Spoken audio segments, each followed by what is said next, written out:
Bonjour à tous. La vidéo d'aujourd'hui concerne la correction de l'exercice numéro 20, page 219, sur le chapitre 9 qui parle de l'émission et de la perception d'un son. Je vous rappelle que cet exercice était à faire pour le vendredi 10 au soir maximum et qu'il faut faire cet exercice uniquement après avoir regardé la vidéo de cours du chapitre 9 pour que cet exercice soit vraiment profitable pour votre apprentissage. Il faut d'abord avoir vu la leçon évidemment. Alors, faisons la correction ensemble. Donc le voici. C'était un exercice sur l'audiométrie. Donc on vous dit que l'audiométrie, en fait, c'est l'examen médical qui permet de mesurer l'audition. Pour ceux qui l'ont peut-être déjà fait, c'est quand on passe des sons dans l'oreille droite, oreille gauche, qu'on vous demande un peu si vous entendez, et ça permet de détecter les problèmes d'audition. Et les sons qui sont utilisés ont une fréquence qui varie entre 125 Hz et 8000 Hz. Les signaux sonores A et B ci-dessous sont utilisés lors de cet examen. Donc là, on a le signal électrique qui correspond au son justement qui est envoyé dans les oreilles des gens pendant le test d'audiométrie. Dans la question 1, qu'est-ce qu'on nous demande? Dans la question 1, on nous demande de déterminer la période de chaque son. Donc on va prendre le son A qui est ici et le son B et on va devoir déterminer la période. Comment on va s'y prendre? Pour pouvoir déterminer la période de manière la plus précise possible, il ne faut pas se contenter de prendre une seule période. On pourrait prendre juste celle-là par exemple, jusqu'ici, et s'arrêter. Sauf que ça ne serait pas le plus précis possible. Le mieux c'est d'en prendre un maximum. Donc là on a une période, là on a deux périodes, et là on a trois périodes, mais pas sûr qu'elles soient bien terminées. Donc le plus simple c'est par exemple de s'arrêter à deux périodes, voire là je vois qu'à 2,5 périodes, quand on s'arrête ici, on est tout pile à 8 millisecondes. Donc le plus simple là par exemple ça aurait été de prendre 2,5 périodes et de faire le calcul avec ça. Vous auriez pu très bien en prendre une ou en prendre deux, mais c'est moins précis. Plus on peut en prendre, mieux c'est. C'est encore mieux de prendre des périodes pleines évidemment, mais là la période elle n'est pas parfaitement bien terminée. Vous voyez, normalement ça monte encore un petit peu plus haut que la courbe grise, donc ça devrait être arrêté quelque part par là. Donc dans le doute, on va pas aller jusqu'à 3 périodes, on va s'arrêter à 2,5 périodes ici. Alors au niveau du calcul, la période, on sait que c'est la durée, c'est le temps en millisecondes, ici pour cette courbe là, ou en microsecondes pour le son B, que dure un signal périodique, c'est-à-dire un motif élémentaire. Là on a un motif élémentaire, deux motifs élémentaires, 2,5 motifs, et c'est 8 millisecondes. Donc pour faire le calcul, on lit donc graphiquement 2,5 motifs, donc 2,5 périodes, est égal à 8,0 millisecondes. Pourquoi 8,0? Parce que on est précis à au moins un chiffre après. On peut dire si c'est 8,2, 8,3, mais on ne pourra pas être plus précis que ça si on regarde nous-mêmes. C'est pour ça qu'on met un chiffre après la virgule, donc on met deux chiffres significatifs. Donc 2,5 périodes est égal à 8 millisecondes. C'est bien ce qu'on a là. 2,5 périodes en 8 millisecondes.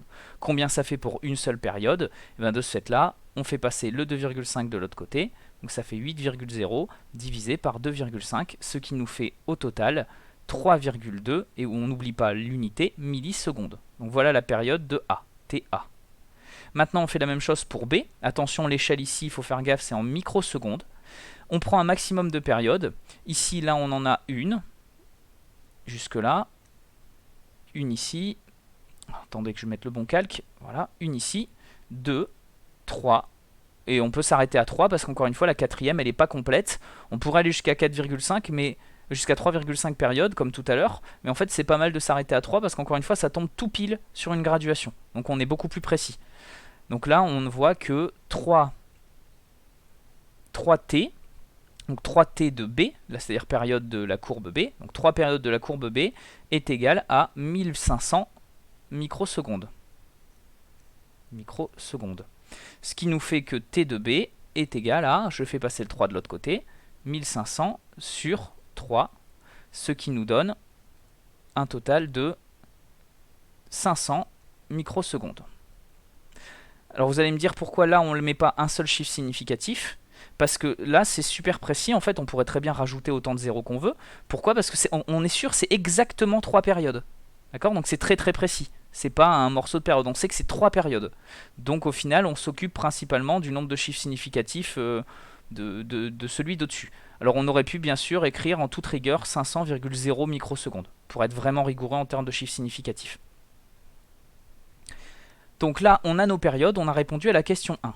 Maintenant si on passe à la question 2, on nous demande un patient a une grosse perte d'audition pour des sons de fréquence inférieure à 1000 Hz. Lequel des deux sons A ou B n'entend-il pas? Alors pour ce faire, il faut forcément qu'on calcule les périodes en Hertz.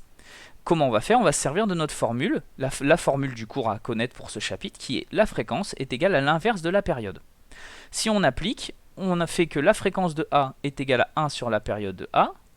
On fait l'application numérique, donc ça va être 1 sur 3,2, et attention, ici ça doit être en secondes, parce que ici ça doit être en Hertz, et les Hertz, je vous rappelle, c'est secondes moins 1, c'est pareil, c'est des secondes moins 1 les Hertz. Et donc il faut forcément que la période soit en secondes. Donc 3,2 millisecondes, ça nous fait 3,2 10 puissance moins 3 secondes. Ce qui nous fait un total de 3,1 fois 10 puissance 2 Hertz quand on fait ça à la calculatrice. Je vous montre le calcul que j'ai fait à la calculatrice. Voilà. Donc quand on fait le calcul, on n'oublie pas surtout de bien mettre les parenthèses autour du 3,210-3, sinon ça va vous faire une erreur de calcul, vous n'allez pas avoir le bon résultat. Et là on voit que la calculette nous avait donné 3,125 10 puissance 2. Or on n'a utilisé que deux chiffres significatifs, 3,2, donc on en garde 2. Et là, comme le chiffre après le deuxième chiffre significatif c'est un 2, on arrondit à l'inférieur, forcément c'est strictement inférieur à 5, donc on arrondit en dessous, c'est pour ça qu'on a 3,1 10 puissance 2 Hz.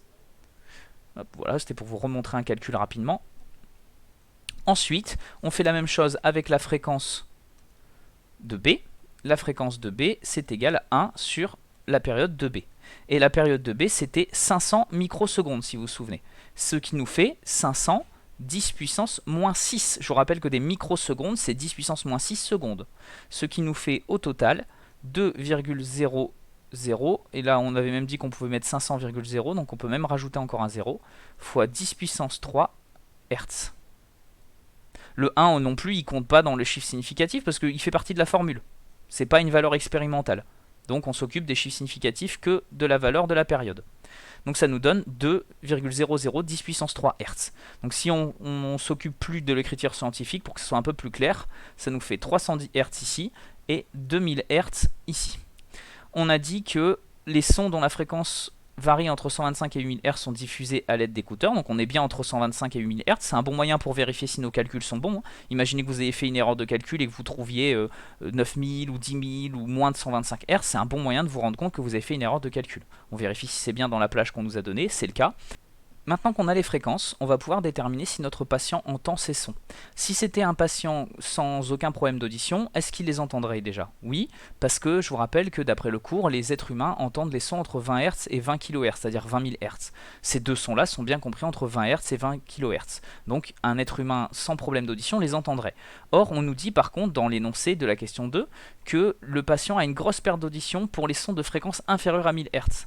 De ce fait-là, on peut dire, grâce à nos résultats, que le son B, il va l'entendre, mais que le son A, le patient ne va pas l'entendre, car c'est inférieur à 1000 Hz. Voilà pour la correction de cet exercice. N'hésitez pas, si vous avez des questions, à les poser pendant notre prochaine visioconférence. Je vous souhaite un bon courage et je vous souhaite une bonne journée à tous. A bientôt.